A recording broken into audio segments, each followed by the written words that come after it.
नमस्कार मित्रों, आपका फिर से एक बार स्वागत है मेरे चैनल में।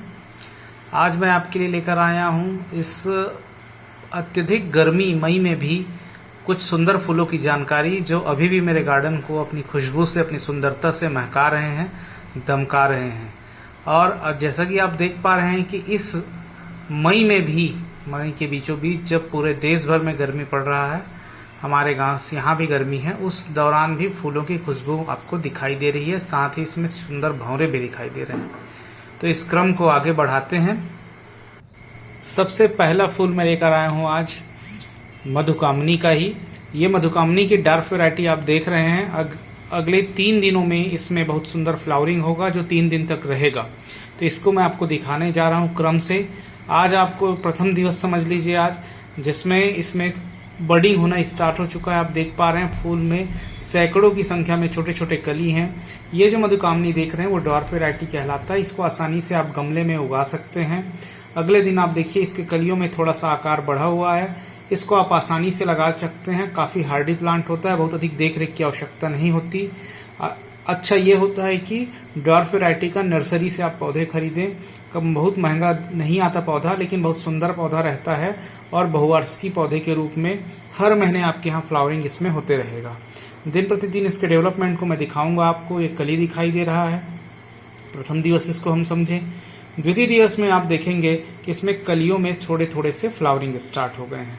अब फ्लावरिंग का ये फर्स्ट डे है, जिसमें आप देख पा रहे हैं कली भी दिखाई दे रहा है और फूल भी दिखाई दे रहे हैं। शाम का समय है, शाम के समय इसके फ्लावरिंग स्टार्ट होते हैं और उसके बाद 3 से 4 दिन तक ये फूल बना रहेगा, जिसमें भीनी भीनी खुशबू आती रहती है जो आकर्षक मधुमक्खियों को, तितलियों को आकर्षित भी करती है। तो ये आपका ये दूसरा दिन का डेवलपमेंट हुआ फ्लावरिंग के साथ में। अब ये तीसरे दिन में आप देखेंगे तो इसमें बहुत अधिक संख्या में फूल आ गए हैं और फूलों की खुशबू के कारण इसमें आपको भंवरे भी दिखाई दे रहे हैं। ये पौधा आसानी से एक बोनसाई पौधे के जैसे भी शेप दिया जा सकता है। इसके ऊपर मैं कुछ पौधों में काम कर रहा हूँ। साथ ही साथ इसको फ्लावरिंग प्लांट के रूप में आप इसको आउटडोर लगाइए। गर्मी के दिनों में इसको भरपूर पानी दीजिए और ये पौधा गर्मी को सहता है। तेज धूप में इसमें अधिक फ्लावरिंग होता है। लगातार हर महीने इसमें 4 से 5 दिन फ्लावरिंग रहेगा और सुंदर खुशबू आता है। खूब सारे लोग इसको जूही के नाम से भी जानते हैं। इसके संदर्भ में पहले भी वीडियो बना चुका हूं। ये जूही नहीं है। जूही के ऊपर जो वीडियो है उसको आप देखेंगे तो आपको पता चलेगा कि जूही वास्तव में कहते किसे हैं। तो इस प्रकार आपको मधुकामनी के डॉर्फ वैरायटी में डेवलपमेंट आपको दिखाई दे रहा है। लगातार 3 दिनों में ये फ्लावरिंग हो रहा है इसमें। इसके बाद ये हमारे घर में लगा हुआ बड़ी वैरायटी के देखिए, इसके ऊपर भी कई सारे वीडियो मैंने बनाए हुए हैं। अभी इसमें 3 दिन से फ्लावरिंग हो रहा है। आप देखिए आज ये फुल ब्लूम की स्थिति में ढेर सारे इसमें फूल लगे हुए हैं और आसपास खुशबू इसका फैल रहा है।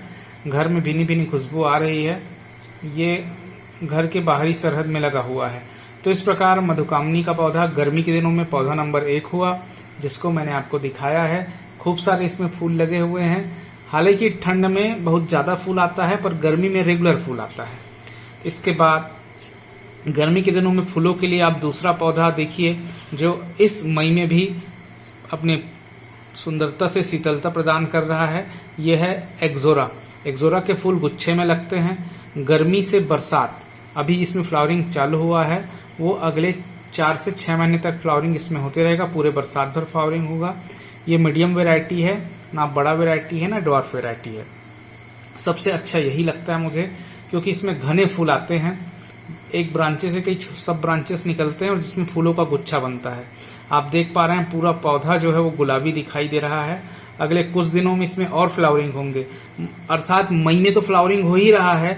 जून में जब अत्यधिक गर्मी पड़ता है उस दौरान भी इसमें फ्लावरिंग होगा। ये इसका डॉर्फ वैरायटी है। छोटा सा पौधा है। आप देखिए कलियों को, पत्तियां भी इसकी छोटी छोटी हैं। कलियां देखिए चारों ओर से। अगले हफ्ते से 10 दिन में पूरा पौधा सफेद हो जाएगा। तो आगे अपडेट में आपको दिखाऊंगा। एक राउंड ये हो चुका है। में ढेर सारे इसमें कली दिखाई दे रहे हैं। छोटा सा 1-1.5 फीट का पौधा है। इसके अलावा ये बड़ा वैरायटी में इसमें भी फ्लावरिंग स्टार्ट हुआ है। हालांकि इसके शुरुआती कुछ बर्ड्स को इधर बंदर ने तोड़ दिया है, परंतु इसमें आपको देखिए ये ऑरेंज लाल कलर का एक्जोरा है। तो गर्मियों के दिन में प्लांट नंबर 2 हुआ। इसके बाद प्लांट नंबर 3 के रूप में, जिसके नाम में ही सदाबहार जुड़ा हुआ है, लेकिन ये गर्मियों का विशेष पौधा है। बरसात में इसमें गलन हो जाता है, ठंड में फ्लावरिंग कम होता है, पर गर्मियों में बहुत अधिक फ्लावरिंग होता है। इसके मैं आपको 4-5 वैरायटी दिखा रहा हूँ। इसमें देखिए गुलाबी पुष्प के बीच में सफेद था, और इसमें गुलाबी पुष्प के बीच में आप देखिए छोटा सा लाल दिखाई दे रहा है। तो इस प्रकार से सदाबहार के ये 2 वैरायटी में आपको अंतर दिखाई देगा। इसके साथ ही साथ ये अलग डार्क रेड है, हालांकि कैमरे से इस क्लियर कलर नहीं आ रहा है। तो ये तीसरा वैरायटी हुआ। तो इस प्रकार सदाबहार के पुष्प गर्मियों के लिए बहुत ही बेहतरीन पुष्प हैं। इनको मेंटेनेंस की आवश्यकता नहीं होती, खासकर यदि आपके घर में बंदर या दूसरे इस प्रकार जानवरों के प्रकोप हों। ये देखिए तीसरा इसका कलर सफेद में बीच में गुलाबी शेडेड है, तो ये बहुत आकर्षक दिखाई दे रहा है। सामने मैंने क्यारी में लगाया हुआ है। इसके अलावा देसी वैरायटी भी लगे हुए हैं। तो अभी कुल मिला के 5 कलर में फ्लावरिंग हो रहा है, हालांकि 7 से 8 कलर है, जिसमें से 2 कलर के पौधे अभी फ्लावरिंग नहीं हो रहा है। इसके साथ ही आप इसको देखिए, एस्टर जो ठंड के दिनों में के पौधे हैं, उनके फूलों को मैंने छिड़क दिया था क्यारी में। तो ये भी गर्मी में इसमें एक राउंड फ्लावरिंग होता है। 3 कलर आपको दिखाई दे रहा है। अब बात करें फिर से सदाबहार की, तो सदाबहार का व्हाइट देसी वैरायटी है। सफेद सदाबहार से आप सब परिचित हैं, इसका औषधि महत्व होता है, हालांकि सभी सदाबहार को औषधि के रूप में उपयोग किया जाता है। ये सदाबहार के हो गए। तो इस प्रकार मैंने आपको ये तीसरी वैरायटी दिखाया, जो अभी अत्यधिक गर्मी में भी फ्लावरिंग हो रहा है। सदाबहार का नॉर्मल देसी वैरायटी है। सदाबहार के 5-6 वैरायटी आपने देखा, और कुल मिला के ये तीसरी जाति का पौधा है जो गर्मी में जिसमें फ्लावरिंग हो रहा है। चलिए चौथा पौधा देखें हम, तो मास रोज। मास रोज से आप सब परिचित है। इसको अलग अलग स्थानीय नाम से जाना जाता है, गंगा दुबी भी इसको बोलते हैं हमारे यहाँ। इसके ढेर सारे कलर होते हैं। मैं आपको कुछ शेडेड वैरायटी दिखा रहा हूँ। ये वैरायटी जो है बहुत सुंदर दिखता है, आकर्षक दिखता है। फूल के साइज इसके बड़े हैं, दूसरे कुछ वैरायटी के फूल के साइज छोटे होते हैं। इसके अलावा इसमें व्हाइट है, और ये सफेद में गुलाबी है। इसके बगल में आपको दिखाई दे रहा है, सफेद के बगल में ये सफेद में गुलाबी है, और जो शुरुआत में आप दिखे थे वो गुलाबी में से। सदाबहार का एक और वैरायटी देखिए, इसमें फूल की आकार काफी बड़ा है। तो यहाँ पे आप ये चौथा पौधा देख रहे हैं मास रोज को, जो गर्मियों के लिए ही है। गर्मियों में जितना ज्यादा तेज धूप होता है, उतना ही अधिक इसमें ग्रोथ होता है, और उतना ही अधिक इसमें फ्लावरिंग होता है। तो यहाँ पे 3 कलर एक साथ रखे गए हैं, अन्य कलर बाहर है। इसके अलावा गर्मियों का तो किंग होता है मोगरा ही, जिसको हम लोग मल्टीप्लेटल जूही कहते हैं, या जूही ही बोला जाता है। तो ये जूही का अरेबिका, जूही अरेबिका के नाम से जाना जाता है, जैस्मिन अरेबिका। तो इसमें अभी फ्लावरिंग हो रहा है, खुशबूदार पौधा है। इसके ऊपर कई सारे वीडियो मैंने पहले भी बनाए हैं। तो गर्मियों में तो मोगरा आपके गार्डन में होना ही चाहिए।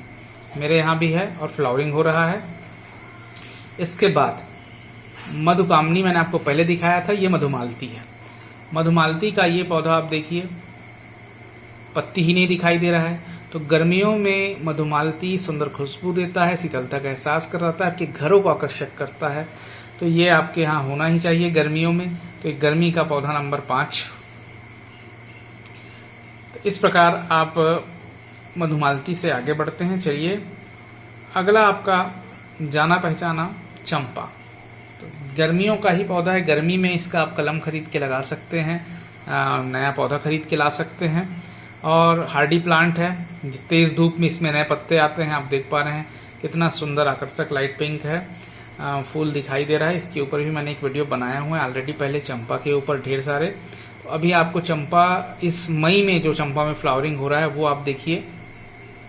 इसके अलावा अभी जो ज्यादा फ्लावरिंग हो रहा है मेरे यहाँ, इसका सेकेंड वेराइटी है गोल्डन व्हाइट में।